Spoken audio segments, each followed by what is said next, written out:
habíamos iniciado la temática diciendo que era muy importante la repetición a la hora de consolidar el conocimiento que hemos recibido, el crecimiento que se nos ha impartido. Y de hecho el libro de Deuteronomio llegamos a entender de que de eso se trata, esa es la temática del libro de Deuteronomio. Es una repetición de la ley a una nueva generación que está por entrar a la tierra que Dios les había prometido. Y vimos eso que es muy importante desde el punto de vista metodológico. Es una herramienta que el Espíritu Santo ha usado. No es una invención moderna, no es algo que los sistemas educacionales han utilizado hoy, aunque se usa, sino que es algo que viene desde mucho tiempo, desde los tiempos bíblicos, desde los tiempos de Moisés. Vamos a ver que Dios, sabiendo nuestra anatomía, sabiendo nuestra composición cerebral, sabe que nosotros necesitamos ese ejercicio de repetición para consolidar, para fijar la materia que se nos ha enseñado, el conocimiento que se nos ha transmitido. De hecho, hay un texto que no mencioné el domingo pasado y que se encuentra en el capítulo 9, el capítulo 11, solo volteando algunas hojas del mismo libro de Deuteronomio. En el capítulo 11, versículo 19,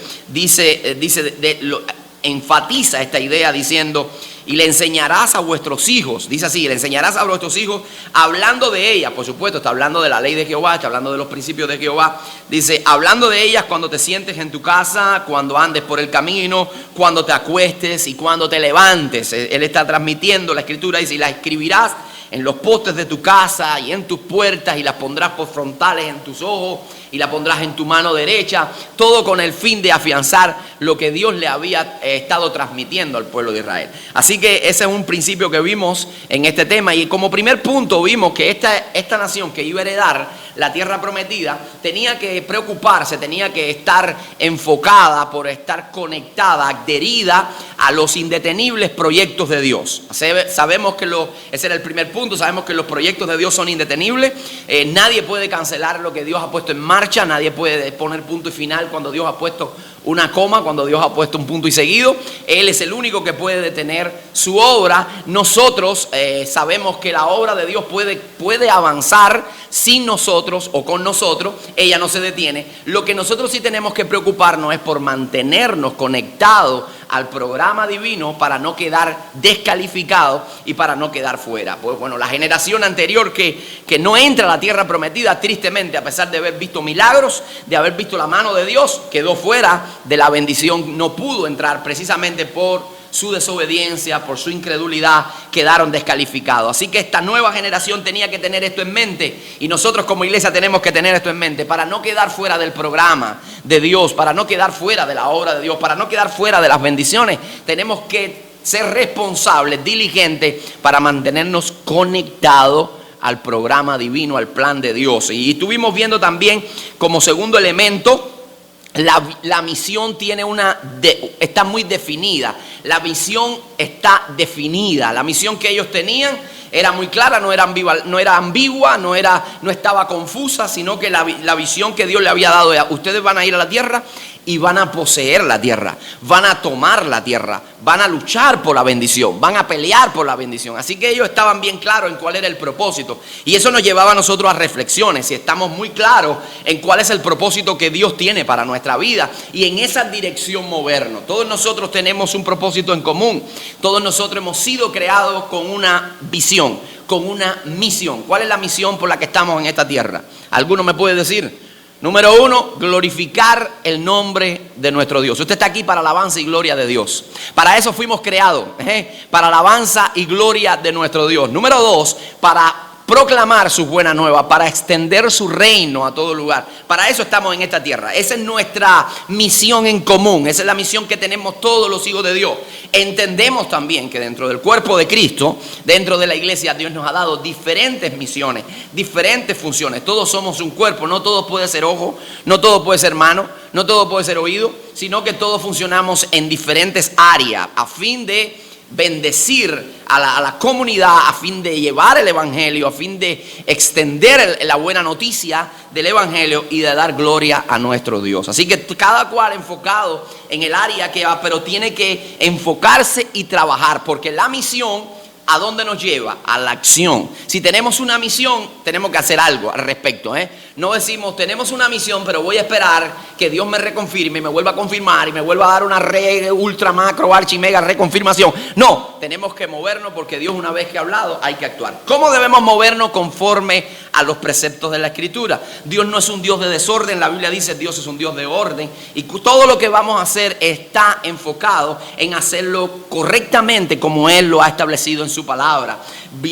Sometiéndonos a las autoridades que Dios nos ha dado, sometiéndonos a la autoridad de la palabra, sometiéndonos a los preceptos de la palabra. Y esa es la manera en que Dios bendice toda obra que nosotros hacemos. ¿Hasta ahí estamos bien?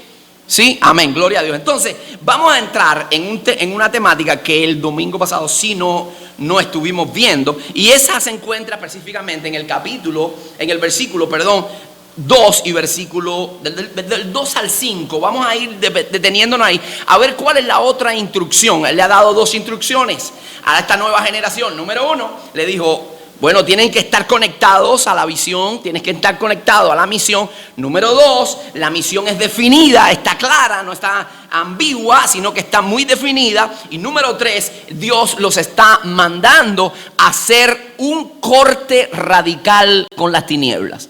Mira lo que dice la Escritura. Y Jehová tu Dios, cuando Jehová tu Dios te haya entrado delante de ti y haya derrotado y destruido del todo, no harás, escucha el tema, no harás alianza, ni tendrás de ella misericordia, no emparentarás con ella, no darás tu hija a su hijo, ni tomarás a su hija para tu hijo, porque desviará a tu hijo de en pos de mí, y servirán a dioses ajenos, y el furor de Jehová estará sobre ti. Dios les está diciendo, escuchen, hay que tener 0 tolerancia con el pecado. Hay que tener 0 relación con el pecado. Ustedes están llamados a ser una nación diferente. Ustedes están llamados a ser una nación única, exclusiva para el servicio a Dios. Así que hay que romper de raíz, hay que raer todo lo que les estorba su comunión con Dios. La pregunta en esta mañana es la siguiente: ¿será acaso que Dios está siendo un poco extremista? ¿Será acaso que esto es quizás un capricho de Dios, cuando Dios le está diciendo, cuando tú entres a esa tierra, tienes que sacar a toda esa gente, no tienes que tener misericordia de ellos, acaba con sus estatuas? Más adelante dice, quémalas, destruye sus altares, destruye todo lo que conecte con la adoración pagana, todo lo que te conecte con la adoración idólatra, quita todas esas cosas. Bueno, ¿es un extremismo de Dios? Claro que no. Sino que cuando Dios exige a su pueblo santidad, lo está haciendo con un objetivo bien definido. Cuando Dios exige a su pueblo que se mantengan única y exclusivamente sirviéndolo a Él, única y exclusivamente adorándolo a Él, es para mantener la comunión con Él, para que ellos puedan disfrutar de la comunión con Dios, de la cual nosotros necesitamos, porque es la fuente de vida para nuestra alma, para nuestro ser. No estamos diseñados para vivir fuera de Dios, no estamos diseñados para vivir desconectados de esa vida. Tenemos que estar conectados a Dios, tenemos que vivir en comunión continua con Él. Cuando nosotros contaminamos nuestra vida con el pecado, esa comunión se rompe, esa comunión se afecta, y Dios dice, no quiero que tengan que sufrir eso, y no quiero que nada estorbe el destino eficiente, eficaz que tengo para ustedes. Así que cuando Dios exige santidad, lo está haciendo para nuestro bien. Lo está haciendo para nuestro bien, para nuestro bienestar, y para que nada estorbe el propósito que Él tiene para con nuestra vida. ¿Se entiende hasta ahí? Sí. Aleluya. Así que cuando nosotros vemos la Escritura, vamos a ver que el tema de la santidad es un tema que corre por toda la Biblia. Corre desde el Antiguo hasta el Nuevo Testamento, amado. Continuamente se nos habla de santidad. Parece como que esa palabra se pone de relieve, se pone sobre relieve en cada estrofa de la Biblia, en cada oración en la Escritura. Dios nos llama a ser santos. Dios nos llama a vivir en santidad. ¿Por qué? Porque todo lo que está relacionado con Dios es santo, amado. Todo lo que está relacionado con Dios tiene que ser santo. La santidad es uno de los atributos comunicables de Dios. Cuando usted estudia la persona de Dios, usted se va a dar cuenta que hay atributos en Dios que son intrínsecos en Dios, que son incomunicables. Nosotros no podemos ser omniscientes, nosotros no podemos ser omnipresentes, nosotros no podemos ver el futuro, no podemos. Pero hay atributos que Dios comunica a su creación. Hay atributos que son comunicables, que Él los transmite. Por ejemplo, su amor, su justicia. Él es santo, usted y yo podemos ser santos. Él es justo, podemos vivir en justicia. Él es amor, nosotros podemos manifestar amor. ¿Cuántos dicen amén? Entonces la santidad es uno de esos atributos que Dios espera que su pueblo manifieste, que su pueblo exhiba, que su pueblo modele. Porque todo lo que se relaciona con Él es santo. Su nombre es santo. Su espíritu es santo. Su palabra es santa. Jerusalén es conocida como la ciudad santa. El cielo es el lugar santo. Y nosotros como nación de Dios somos nación santa.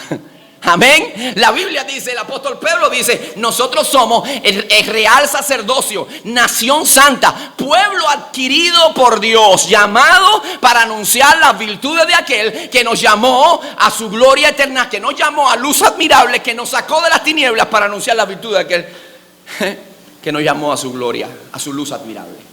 Entonces, nosotros estamos llamados a manifestar la santidad. Cuando usted va al libro de Levítico, usted se va a encontrar que él dice, sed santo, porque yo, Jehová, soy santo. Soy vuestro Dios. Y luego el Espíritu Santo habla a través del apóstol Pedro en su primera carta y le dice, sed santo, porque yo soy santo. Sed santo, porque yo soy santo. Entonces, esa es la demanda. Estamos llamados. Y noten que continuamente Dios está poniendo una máxima, es ser. Sed. Diga conmigo, sed. Porque está ahí queriendo decirnos Dios. No es la santidad no es un atuendo que tú te pones y te quitas en determinados momentos. La santidad no es algo intermitente en la vida del cristiano o como rayitas discontinuas en nuestra vida. La santidad es un estilo de vida. No solamente se modela en el templo, no solamente se modela en el ambiente eclesiástico, no solamente se modela en un ambiente donde todos son hermanos que comparten la misma fe. La santidad se modela en todos los lugares, algo práctico. Por eso nos dice, ser es un estilo de vida. Todo el tiempo tenemos que vivir en santidad. Este pueblo que iba a entrar a la tierra prometida sabían que tenían que raer con el pecado, con la idolatría, porque eso podía afectar su relación con Dios, eso podía estorbar sus bendiciones, eso podía estorbar su propósito en ese lugar, y ellos tenían que ser radicales. Cuando en el libro de Esdras, Zorobabel comienza a construir el templo, el segundo templo de Jerusalén, una de las cosas que sucedió en esa reconstrucción del templo fue que las personas que formaban parte del norte de Israel, lo que eran los samaritanos, se enteraron de que la gente de Judá estaba reconstruyendo el templo y ellos vinieron y se ofrecieron como colaboradores voluntarios a construir el templo. Es interesante porque Zorobabel le dice, no pueden cooperar en la obra, ustedes no pueden estar trabajando aquí, nosotros lo haremos solo. ¿Era individualismo? ¿Era falta de humildad? No, simplemente que él entendía el contexto. Él entendía lo que estaba pasando. Y lo que estaba sucediendo ahí es que esa gente habían sido mezcladas. Pero además de eso, esa gente tenían un sincretismo religioso. Lo mismo adoraban a Dios que adoraban a cualquier otra cosa. Y ellos dijeron, esta es una obra santa y necesita hacerse en santidad. Aleluya.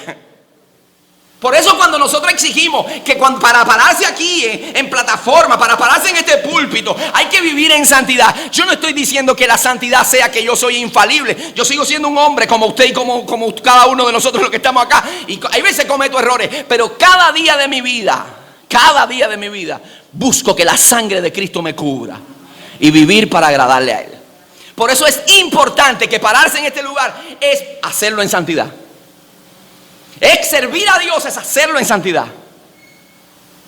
En cualquier área, en cualquier manifestación. No solamente en la plataforma, en cualquier área. Y es tan serio, toma tanto en serio Dios este asunto, que en el día de la gran expiación, Antiguo Testamento, el Yom Kippur, cuando Dios hacía ese sacrificio que traía perdón al pueblo por todo un año, entraba el sacerdote, el sumo sacerdote, una vez al año al lugar santo. Y cuando ese sacerdote entraba con todo su atuendo, y en cada punta del manto traían unas campanitas. Iba amarrado por la cintura con una soga. Y mientras ellos afuera escuchaban el sonido de las campanas, decían: el sacerdote está vivo. Porque si el sacerdote tenía una vida licenciosa, si el sacerdote estaba en pecado, apenas pisaba el lugar santo quedaba muerto. Y tenían que alarlo con una soga. Porque Dios toma en serio el tema de la santidad, porque Él es santo. Y Él quiere relacionarse con un pueblo santo. Cuando David lo eligieron rey, cuando David lo eligen rey, los filisteos inmediatamente fueron para arriba de David. Vamos a matar a David. Y fueron 2 campañas militares en un mismo texto. 2 contiendas en un mismo texto. La primera, David destruye. La segunda, David destruye a los filisteos. Fue fácil porque Dios estaba en el combate. Y cuando Dios está, la victoria está asegurada. ¿Cuántos dicen amén? Ahora hay un detalle interesante. Mira lo que pasa. En la primera contienda, cuando ellos pelean contra los filisteos y Dios les da la victoria, dice que los filisteos se fueron huyendo. Y dice: dejaron allí sus ídolos. Dejaron allí sus ídolos. Tapia, tú le has leído ese texto. Y exactamente. Y David los quemó, dice Tapia. Exactamente. ¿Y qué hizo David? Yo no creo que eso haya sido un acto olvidadizo de los filisteos. La mano huesuda y el dedo con la uña larga del diablo estaba ahí, precisamente para que ellos pensaran que esos ídolos le habían ayudado en la batalla, y para que ellos lo incorporaran, y para que ellos hicieran parte de su adoración, de su sistema de adoración a esos ídolos. Lo que David estaba con una mente tan clara, y él sabía que Dios es un Dios celoso y santo, y dijo: esos ídolos hay que quemarlos, hay que acabarlos. Todo lo que contamina nuestra vida tenemos que ser radicales, quitarlo, raerlo de nuestra vida. Como hizo David, quemarlo. ¿Cuáles son las razones por las cuales Dios nos manda, amado, a vivir en santidad? ¿Cuáles son esas razones por las que Dios nos manda a ser santos? Primera razón, porque es para proteger nuestro corazón de la contaminación. Y para eso se lo voy a leer en la Escritura. El libro mismo de Deuteronomio, capítulo 20. Voy a leer, no lo busquen ustedes para ir más rapidito, pero lo voy a leer yo y después se lo dejo a tarea. Si quieren lo pueden anotar. Capítulo 20, versículo 16. Mira lo que dice: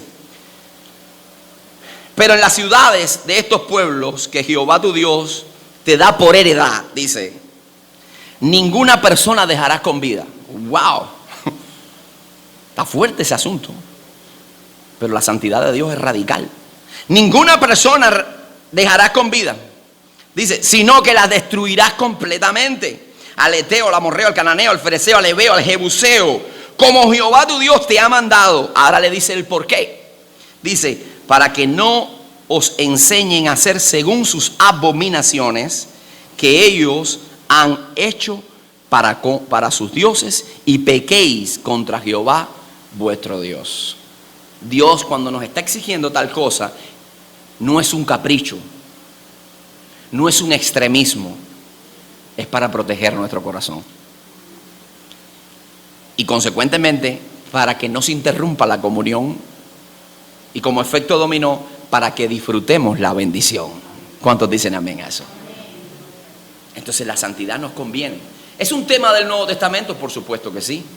Por eso esa radicalidad nos las enseña el apóstol Pablo, nos las enseña el escritor de Hebreos. Puesto que tenemos tan grande nube de testigos delante, corramos con paciencia la carrera que tenemos por delante. Dice, pero despojémonos. Despojémonos, sácate de encima, lo que quiere decir la palabra despojemos. La idea es como el que lleva una pesada carga y la quita y la echa a un lado. Dice, despójate de eso, del peso y del pecado que te asedia. Luego el apóstol Pablo, cuando escribe a los romanos, dice, no te conformes a este siglo, sino transfórmate por medio de la renovación de vuestro entendimiento. Nos llama a ser radicales. ¿Por qué? ¿Por qué? Porque estorba la comunión con Dios y nos excluye de la bendición, amado. Número 1, nos contamina. Número 2, porque Jehová aborrece la idolatría. Jehová aborrece el pecado. Jehová aborrece el pecado. ¿Sabe lo que dice en el libro de Éxodos? Dice, no te inclinarás ante ningún Dios. Dice, porque Jehová, su nombre es celoso. Y Él, Dios celoso es. por eso que vemos a David quemando a los dioses.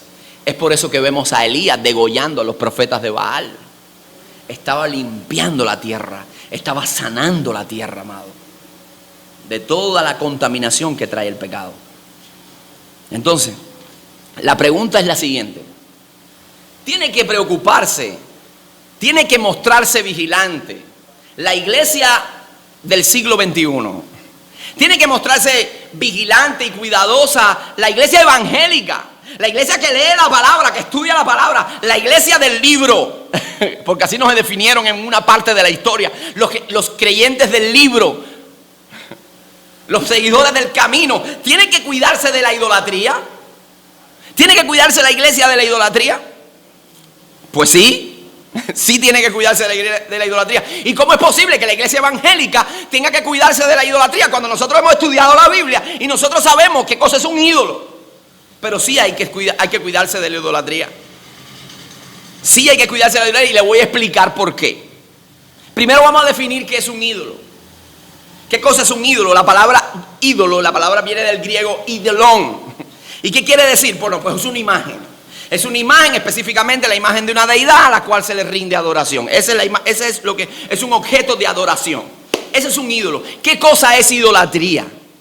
¿Qué cosa es la idolatría? Vamos a definir qué cosa es la idolatría, y quiero darle un concepto que me parece sumamente prudente para este momento. Me parece sumamente oportuno para el tema que estamos tratando. ¿Qué cosa es idolatría? Se lo voy a leer textualmente. Dice, se refiere a la adoración a ídolos o imágenes, pero puede consistir también en excesiva admiración, veneración o amor por una persona o cosa.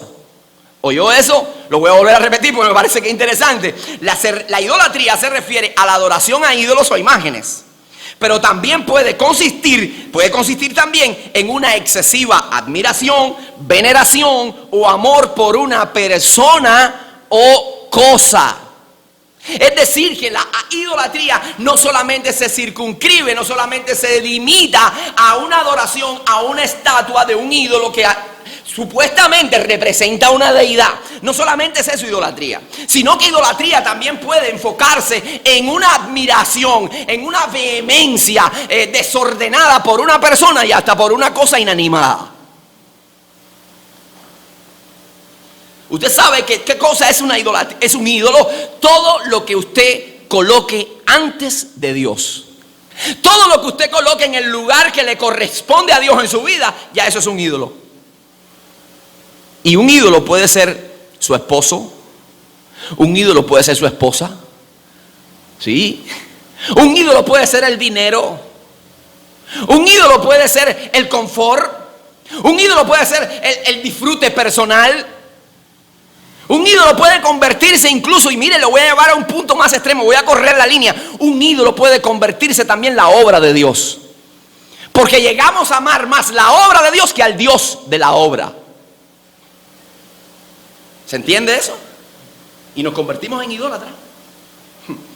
Nada puede competir con Dios. La familia puede convertirse en un ídolo. Tú tienes familia porque Dios está contigo. Tú tienes dinero porque Dios te ha provisto. Tú tienes salud porque Dios te ha guardado. Tú puedes disfrutar porque Dios te da la salud y te ha quizás provisto los recursos para que tú en cierto momento disfrutes. Tú tienes dinero porque Dios te provee. Tú tienes esposa y esposo porque Dios ha estado contigo. Así que la fuente de todo es Dios. No cambies las cosas del lugar. Porque cuando alteras ese orden, cuando alteramos ese orden, lo que viene es el caos, amado. Hay gente que se desespera por el dinero. Hay gente que si no tienen dinero se mueren, pierden la tranquilidad, pierden el sueño, tienen insomnio. ¿Sí o no? No solamente la idolatría, amado, es un ídolo y arrodillarse frente a un supuesto santo. Hay muchas cosas que se convierten en idolatría. Y el apóstol Pablo, cuando le escribe a los Corintios, le dice: hagan morir en vosotros todo lo terrenal. Fornicación, lascivia, deseos carnales, pensamientos lujuriosos, pensamientos impíos. Y dice, y avaricia, y mira el calificativo, que es idolatría. Así que no fue un invento del pastor, es idolatría.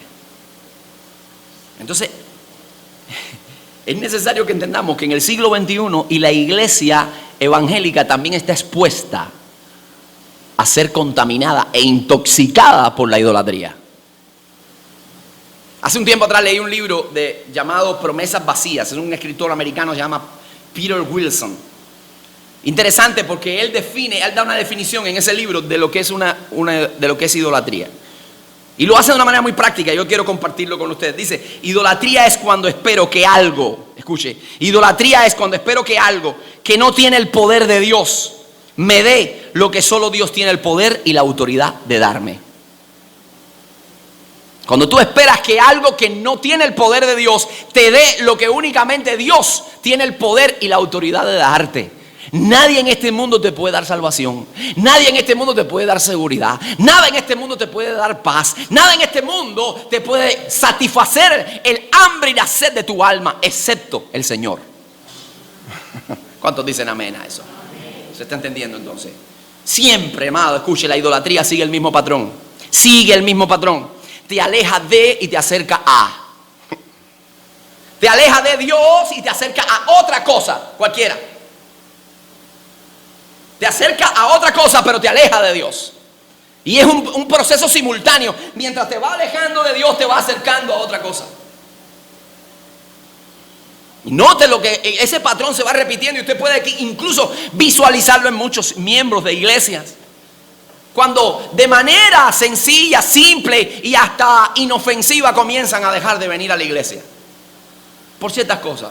Y comenzamos a convertirnos en permisivos. No voy hoy, no voy el domingo que viene, no voy aquel, no voy el otro. Me voy a quedar aquí porque tengo que hacer esto, tengo que hacer aquello otro. Y comenzamos a poner en el lugar de Dios a otras cosas, amado. Y eso nos puede llevar a convertirnos en idólatras. Y Dios aborrece la idolatría. Hay dos tipos de idolatría que se describen en la Biblia. La idolatría externa, que es la que nosotros vemos en los pueblos paganos, que se adoraban a un dios, a Baal, a Astarot, a Será, a toda esa gente. Y es la idolatría interna, la que describe el profeta Ezequiel, capítulo 14. La idolatría en el corazón. Juan Calvino, un teólogo suizo, una mente brillante, dijo algo muy acertadamente. Dice: el corazón humano es una constante fábrica de dioses. El corazón humano es una constante fábrica de dioses. Ahora, déjame ir terminando y poniendo una nota de énfasis. Porque yo creo que es importante que entendamos que cuando nosotros adoramos algo, nos asemejamos a lo que adoramos. Y usted preguntará: pero pastor, ¿es cierto eso? Sí. Cuando nosotros adoramos, nos hacemos a la semejanza de lo que adoramos. Nos conectamos tanto con lo que adoramos.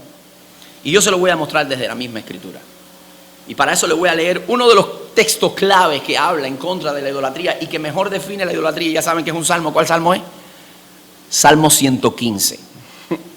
Que habla qué cosas son los ídolos. Salmo 115, pero no lo voy a leer completo, lo voy a leer a partir del versículo 4. Mira lo que dice: los ídolos de ellos, por supuesto, los ídolos de las naciones, los ídolos del mundo. Dice: los ídolos de ellos son plata y oro, obra de manos de hombres. Tienen boca, mas no hablan. Tienen ojos, mas no ven. Orejas tienen, mas no oyen. Tienen narices, mas no huelen. Manos tienen, mas no palpan. Tienen pies, mas no andan. No hablan con su garganta. Y escucha ahora el punto: semejante a ellos son los que los hacen y cualquiera que confía en ellos. ¿Cómo son los que confían en ellos?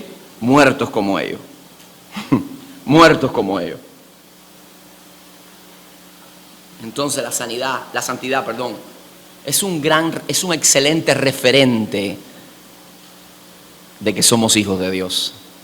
Cuando usted y yo caminamos por las calles de Jaruco en santidad, amado, somos un buen referente para el evangelio.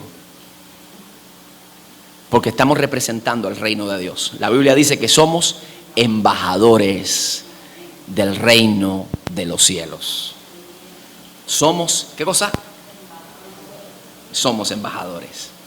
Ahora mire lo que dice a partir del capítulo 6, del versículo 6 de este libro, de este capítulo 7 que estamos leyendo. Dice: porque tú, Tú, le dice a esta nación que va a heredar la tierra, dice, porque tú eres un pueblo santo para Jehová tu Dios. Jehová tu Dios te ha escogido para hacerle un pueblo especial. En otras palabras, un pueblo único. Dice, más que todos los pueblos que están sobre la faz de la tierra, más que todos los pueblos que están alrededor del mundo, en el mundo, perdón. Ahora miren lo que aclara Dios, dice, no por ser vosotros mejor, no por ser vosotros más que todos los pueblos, os ha querido y os ha amado el Señor y os ha escogido. Pues vosotros ciertamente era el más insignificante de todos los pueblos, era el más insignificante, el más sencillo, el más pequeño. Dice, sino por cuanto os amó el Señor. Parece como que ahora Dios le está diciendo, ustedes van a entrar, ustedes van a poseer, pero como que Dios le hace salir una señal en el camino, una señal de alerta en el camino. Le dice, cuidado con la altivez. Cuidado con la altivez. Él está siendo consciente. Él le está diciendo, ustedes son un pueblo único, ustedes son un pueblo especial, ustedes tienen que darse cuenta que van a representar a un Dios santo, ustedes van a entrar en una gran bendición, pero cuidado, no tengan mayor concepto de ustedes que el que deben tener. Cuidado con la arrogancia, cuidado con creerse que son el centro de todas las cosas. Este pueblo podía correr ese riesgo de creer que ellos eran especiales, que ellos se los había escogido Dios y que ellos le estaban haciendo un favor a Dios con entrar a la tierra prometida. Y Dios les toma la delantera y le dice, pero cuidado, porque si ustedes van a entrar a esa tierra, ustedes van a entrar por pura gracia, por puro favor de Dios. Ustedes van a entrar porque Dios los amó, porque insignificantes eran. No tenían nada especial, no eran bárbaros, no.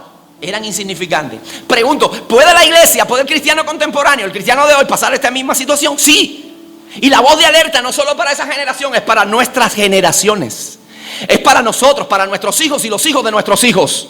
Que nosotros entendamos de que si hemos alcanzado algo, si somos lo que somos, si tenemos bendición, no es porque somos especiales, no es porque somos los bárbaros, no es porque tenemos sangre azul, porque Dios nos amó y nos levantó del pozo de la desesperación, del hoyo, del fango cenagoso, y puso cántico en nuestra boca. Dios tuvo gracia, favor que tú ni yo merecíamos, y por eso somos bendecidos. Hay gente que viene a la iglesia y piensa que le está haciendo un favor a Dios con venir a la iglesia, amado. ¡No! Usted no le hace un favor a Dios por venir a la iglesia. Usted necesita estar en la iglesia. Aleluya. Usted necesita estar aquí. Usted necesita la transfusión de vida que se da aquí. No es que tú le haces un favor a Dios. Hay gente que dice, si fulano se va de la iglesia, ay, si el pastor se va de la iglesia, esa iglesia se hunde. Mentira.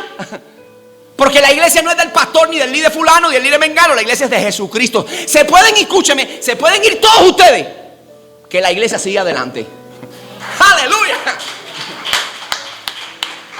No podemos ir todos, dejar esto vacío, pero Dios la hace retoñar, Dios la hace levantar, porque la iglesia es de Jesucristo. Él la compró, Él la fundó, y por ella viene y se la va a llevar al cielo, y es la novia preparada y ataviada de Jesucristo. Aleluya. Su iglesia. Tenemos que tener claro ese concepto. Es por pura gracia, amado. Cuidado con la altivez, cuidado, porque podemos ser intoxicados. Podemos ser intoxicados.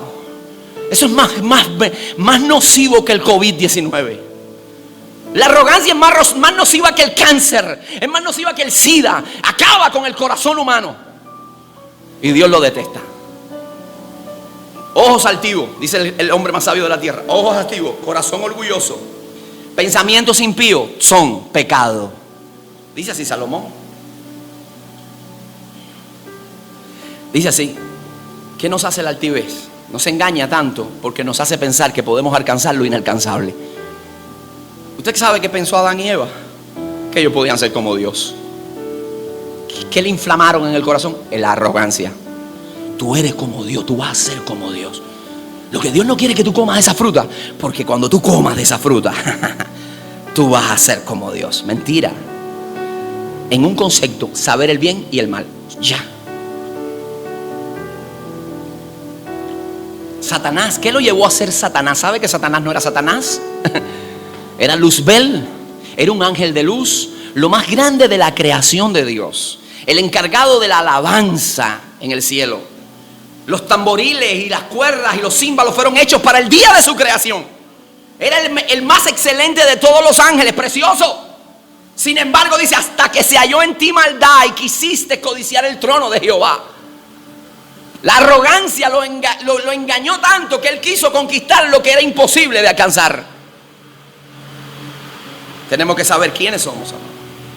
Número 2, la arrogancia, la altivez de espíritu y de corazón nos hace creer que somos nosotros la fuente de bendición y seguridad de nuestras vidas.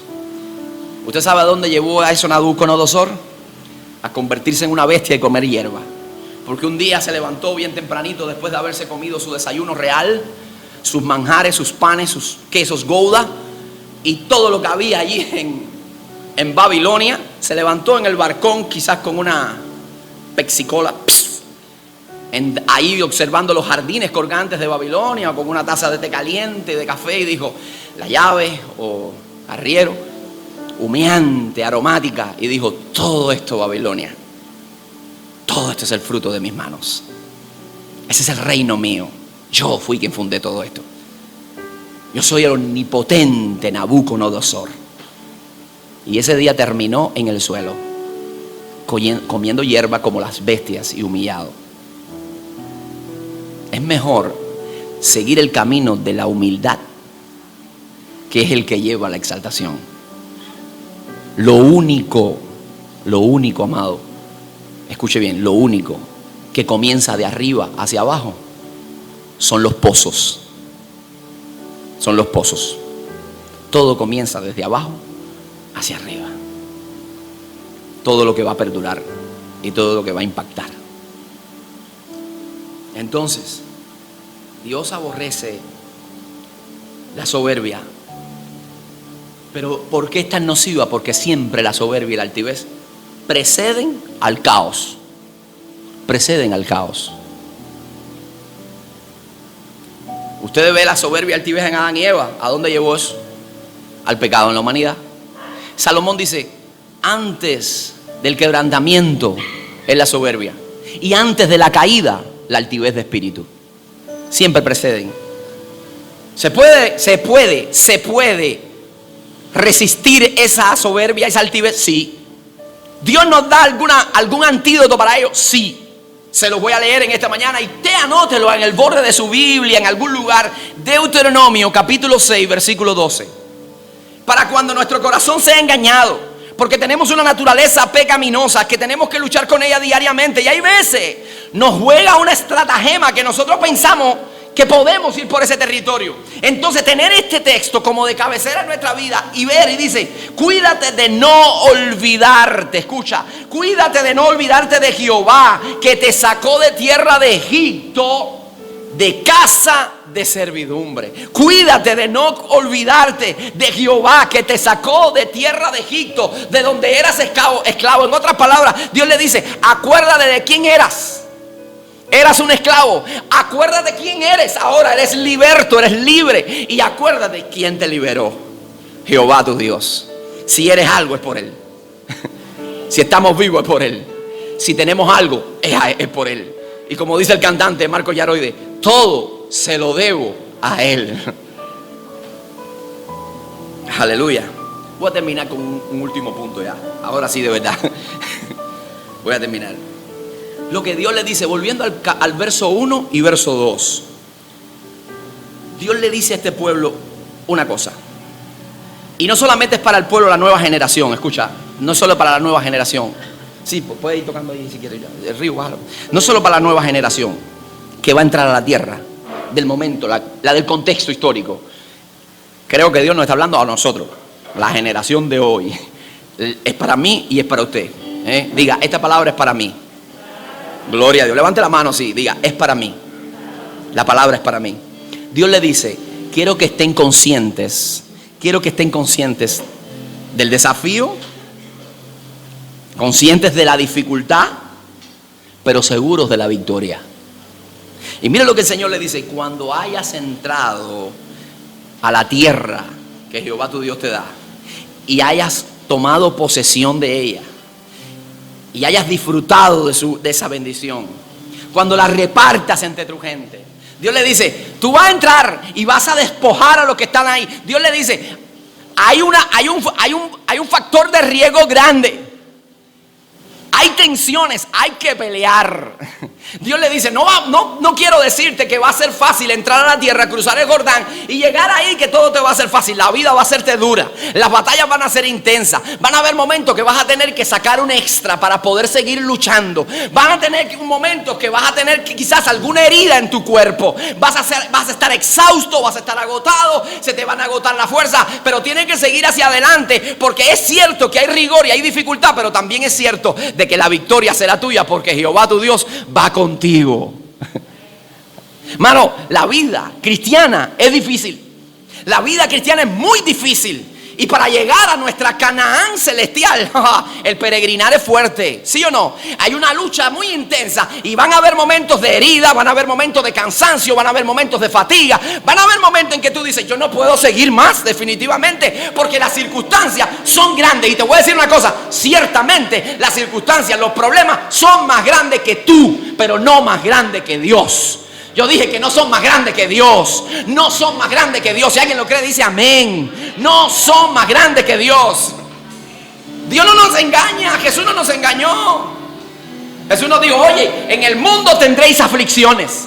No va a ser fácil. En el mundo tendréis aflicción, pero confiad, porque yo he vencido al mundo. Muchas son las aflicciones del justo, pero de todas ellas lo librará Jehová. A través de muchas tribulaciones es necesario que entremos al reino de los cielos. Eso dice. Y cuando usted ve la escritura, a los hombres que impactaron la historia, usted se va a encontrar un Pablo que fue decapitado, a un Pedro que según la tradición fue crucificado de cabeza en Roma, a un Jacobo que en el año 62 después de Jesucristo fue martirizado. ¿Fueron destruidos? No.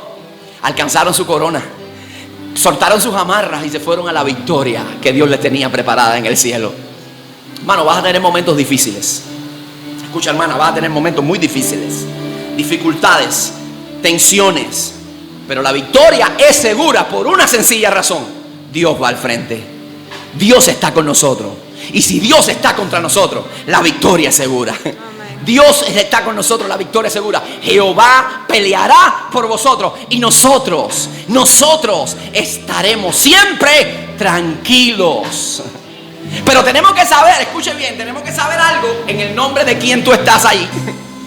¿Quién es el que va contigo? No es en tu nombre, no es en tu habilidad, no es en tu ingenio, no es en tu astucia, no.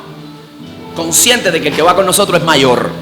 Por eso David pudo enfrentar a Goliat. Por eso tú vas a poder enfrentar todos los Goliat que se levanten a tu vida. No en tu nombre. En tu nombre estamos descalificados, aplastados, consumidos. En mi nombre. Pero David dice, tú vienes contra mí con espada, tú vienes con lanza, con jabalina, con recursos del mundo, pero yo vengo contra ti en el nombre de Jehová de los ejércitos, el Dios de los escuadrones de Israel. Tú te vas a parar frente a tu problema, tú te vas a parar frente a tus circunstancias, a la enfermedad, a la escasez, a la angustia, a lo que haya en tu vida en este momento, en tu familia, y le vas a decir, no, tú puedes venir conmigo, contra mí con tu mayor arsenal, con la artillería pesada, tú puedes venir, pero conmigo viene Jehová de los ejércitos, el Dios de los escuadrones de Israel, el todopoderoso, Rey de reyes, Señor de señores. Póngase de pie y alaba el nombre de Cristo. Aleluya, aplauso fuerte, fuerte, fuerte, fuerte.